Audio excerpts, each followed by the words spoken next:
for many years working in nonprofits and helping them. Like you, I was playing whack-a-mole. There's always a fire, there's always something happening, and you're often playing reactive and lurching from project to project.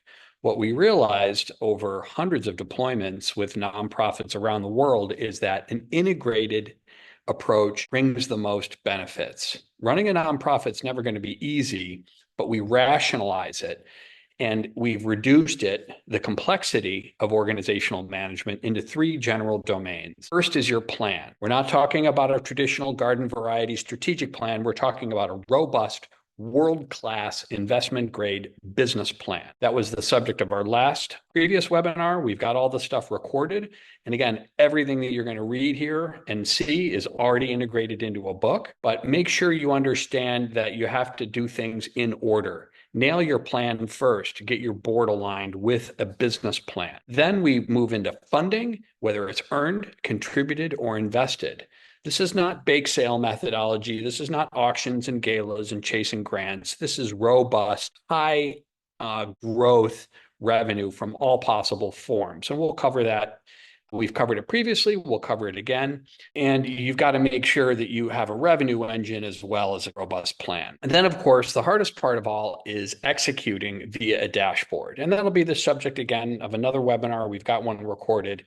But you'll see in the middle, the connective tissue with all of this is leadership. And leadership in an organization at the board and the executive level has to understand all the components and make them happen. Another way to think about maintaining a generative culture is thinking about mindset. And one of the very early practices that I emphasized in the leadership chapter in Scaling Altruism is how to maintain a growth mindset and how to identify what's called as a stuck mindset or a poverty mindset or risk aversion. And you can often go through your org chart. You can look at members in your organization and say, does this person evince qualities of a growth mindset, or are they stuck? Are they learning? Are they a player? Are they open to new ideas? And are they accountable? Or is it like my way or the highway? Are we in a type of organization that isn't putting down specific numerical targets and say, this is what we're here to achieve? We're not talking about empowering or soft goals that are impossible to measure. Are we clear and succinct about where we're going to go? Or are we just like putting out flavor words? And for your mission and your vision and your value proposition, making sure that you put hard numbers on those and accept the risk of failure and understanding that you're going to set difficult goals that might only be 5% possible. We talk about a big, hairy, audacious goal as the centerpiece of your business plan. And setting a big, hairy, audacious goal requires that everybody have a growth mindset. And you can go through that process and identify folks and bring them along if they're stuck. And here's a hard fact. Often we found that stuck mindsets are chronic and they stem from a lot of either personal trauma or poor experience or the fact that you just might not have someone who's truly there for your mission. So going through and conducting exercises to make sure that people with stuck mindsets and any of these dimensions are brought into the growth column, if possible, or if not, exited from your team. The growth mindset comes in so incredibly strongly when you're talking about financing. Many of our clients are on what we call the subsistence treadmill. They're using auctions, galas, they're chasing grants, they might do give big. They're doing lots of high effort, low return financing strategies just to keep the lights on. And when we say to them, hey, if you adopt a new approach and if you adopt this set of strategies and this type of execution, you can get to millions of new dollars. And then mindset comes in right away. It's like a big scary thing that goes, oh my gosh, you're talking about changing. You're talking about dollars that we don't have. We generate a couple 100,000 from this type of effort, and you're talking about something completely different that we've never done before. And this lack of willingness to investigate, totally proven, very robust, well documented, follow a different pathway that many other organizations have followed, You can show the case studies. You can say, we've done this so many times, but you get mindset involved in there, and it becomes a barrier that can be very hard to look past. So the entire book is a step-by-step pathway to how to actually capture tremendous amounts of financial and programmatic growth. But you have to believe in the potential. I've spent years with organizations clawing them out of their auction and their gala. And it's typically a very painful process, but the organizations that are the most successful are able to experiment. They're biased towards analysis, towards action, and they have that risk capability. So the rest of this is fairly self-explanatory. If you're ruled by fear and martyrdom, or you have a subservient relationship to people who are financing you, you're again risk averse, and your board's aloof and they don't read the board packet, well, you got to move people into the other column. Often it requires very courageous conversations to do this. The leader has to, the CEO and the board chair have to be in the growth column, and they've got to work together. And we found when you don't have a CEO and or a board chair, one of these characters, one of these key leadership positions, if they're both in the growth column, then you can go. You can reframe your staff, you can re-recruit your board, and you can go. But if you don't have, and this is not hard to figure out which column you're in, start with your board chair, start with your CEO, and then go from there. Do we have any blocking characters on our team, or do we all fall in the growth? Then it's about change management. As I said earlier, this entire management system is interconnected. You can't talk about leadership changes until you have a BHAG, until you've got a really strong plan that says X to Y by Z. In 10 years, we are going to be in this audacious new state of social transformation. You've got to have the courage of your convictions. And then you have to go through your organization. Smaller ones are easier to change than larger ones. But then you go through a very intentional process of charting that new direction. This change management framework is documented. It was written by John Kotter, a famous change management leader, and it's proven to work. You create the urgency of a new goal. You form a coalition. If it's your small organization with just a handful of board and staff members, everybody can get on the board. You define your vision and strategy. You do this in your business plan.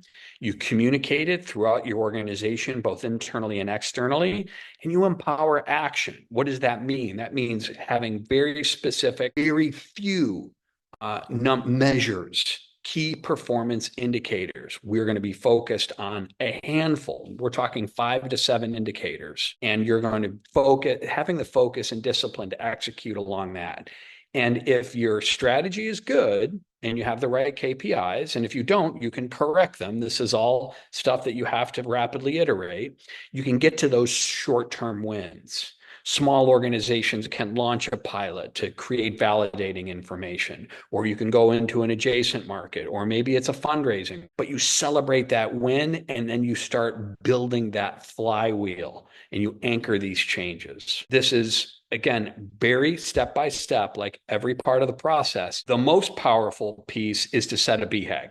A big, hairy, audacious goal. If you look at what does success look like for your organization, do you have a clear, concrete, compelling, concise, comprehensive vision that says, this is what success looks like for us, right? And it's got to be a stretch goal. It's got to be big, hairy, audacious goal. The BHAG is this animating sense that we have to solve this problem, and we're going to create a specific pathway to do it that's going to involve a lot of ambition. That is what creates urgency. And that, again, as we talked about, again, that's the centerpiece of your business plan. And before you even get to leadership, you've got to get a board and executive team aligned on a BHAG and aligned on an executable plan that's very concise and tight, that doesn't have flavor words like empowerment in it, right? That has very specific practical steps on how to get to success.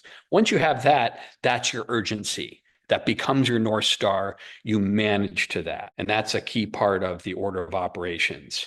Having that ambitious, transparent, accountable goal that we're going to do this, and success is amazing. It would be transformational. It'll be very hard to get there, but it's going to be very clear when they're there. You're not going to have some fallback and talk about your community's been empowered. I'm eating up the word empowerment today. But words like that often give people an escape hatch so they can participate in the organization as theater, right? Performative. Oh, look, we're doing good work. And how dare you talk about being accountable? We know we're doing good work. It's creating the urgency to have those specific outcomes that's expressed by a BHAG and a business plan. And Lori had a great question too, and it's about operationalizing the BHAG itself in the service of forming the foundation for empowering the entire organization to be singing from the same sheet and knowing their roles. And Lori, I think the answer there is you don't eat the entire BHAG at once. You break it down into time-bound stages.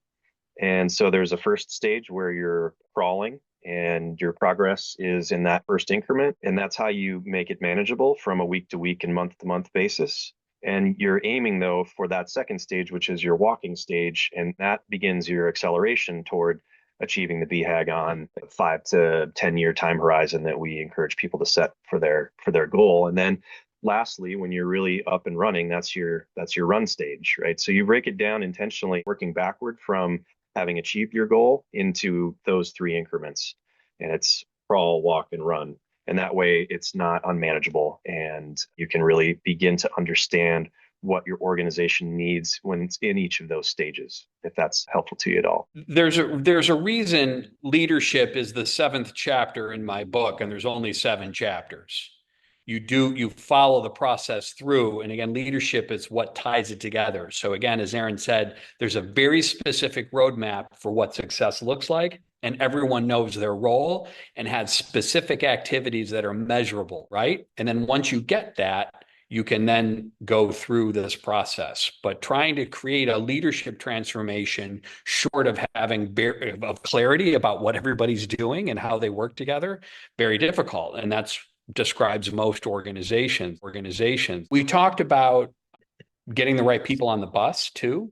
We include this slide because if you've got a bureaucratic or a pathological organization, you've got power players somewhere and they can be on the board, right? Making sure that people are really bought into your mission and that are team oriented is critical. And I've got an article on our website, and there's a little bit of a descriptor in the book. We found that these 4 archetypes, the loudest voice in the room, or someone who just asks questions and questions and questions and says, I'm not ready. Can you please come up with another fundraising document? Can you please revise this?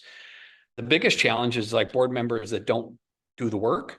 They don't have a clear job description, or the executive team feeds them way too much information and asks them to do so many things, and they're overwhelmed as volunteers and end up just backing off and not engaging in the organization's work. Or you have folks that have a victim mentality and, oh my gosh, and it's about that. So the role of a leader is to watch out for these and other disruptive personalities, have very clear conversations with them, and exit them unless their behaviors transform.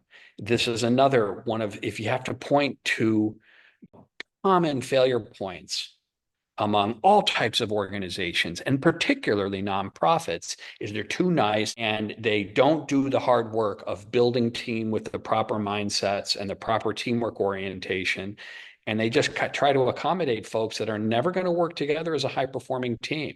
And that goes with boards as well as staff. So you got to keep your eye out for these blocking characters. Finally, isn't it nice to have a 1-page set of swim lanes for what everybody does?